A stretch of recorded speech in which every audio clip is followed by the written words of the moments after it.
pekerja yang bekerja sejak pagi merasa iri ketika melihat mereka yang baru bekerja 1 jam menerima upah yang sama. Tidakkah aku bebas mempergunakan milikku menurut kehendak hatiku? Jawab sang tuan. Perumpamaan ini menantang cara pandang kita tentang keadilan, bahwa kasih karunia Allah tidak bekerja seperti matematika manusia. Apakah kita bersukacita atas kebaikan Tuhan bagi orang lain, atau justru iri hati?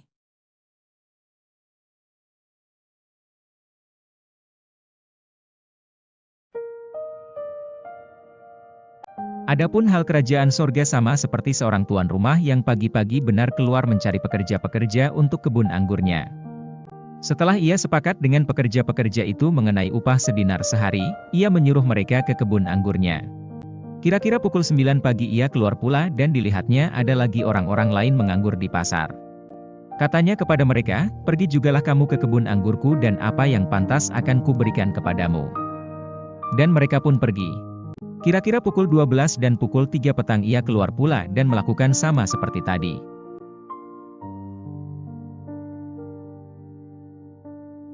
Kira-kira pukul 5 petang ia keluar lagi dan mendapati orang-orang lain pula. Lalu katanya kepada mereka, "Mengapa kamu menganggur saja di sini sepanjang hari?" Kata mereka kepadanya, "Karena tidak ada orang mengupah kami." Katanya kepada mereka, "Pergi jugalah kamu ke kebun anggurku." Ketika hari malam tuan itu berkata kepada mandurnya, "Panggillah pekerja-pekerja itu dan bayarkan upah mereka, mulai dengan mereka yang masuk terakhir hingga mereka yang masuk terdahulu." Maka datanglah mereka yang mulai bekerja kira-kira pukul 5 dan mereka menerima masing-masing 1 dinar. Kemudian datanglah mereka yang masuk terdahulu, sangkanya akan mendapat lebih banyak, tetapi mereka pun menerima masing-masing 1 dinar juga.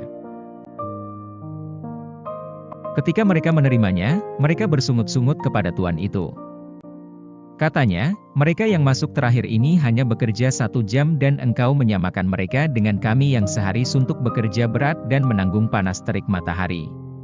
Tetapi tuan itu menjawab seorang dari mereka, "Saudara, aku tidak berlaku tidak adil terhadap engkau. Bukankah kita telah sepakat sedinar sehari? Ambillah bagianmu dan pergilah, aku mau memberikan kepada orang yang masuk terakhir ini sama seperti kepadamu. Tidakkah aku bebas mempergunakan milikku menurut kehendak hatiku? Atau iri hatikah engkau, karena aku murah hati?" Demikianlah orang yang terakhir akan menjadi yang terdahulu dan yang terdahulu akan menjadi yang terakhir. Perumpamaan pekerja kebun anggur menunjukkan bahwa kasih karunia Allah tidak dihitung berdasarkan berapa lama atau seberapa keras kita bekerja, melainkan berdasarkan kemurahan hatinya yang melimpah. Mereka yang bekerja sejak pagi mengharapkan lebih, namun sang tuan tetap adil sesuai kesepakatan, sekaligus murah hati kepada yang lain. Kasih karunia-Nya seringkali jauh lebih besar dari yang bisa kita bayangkan.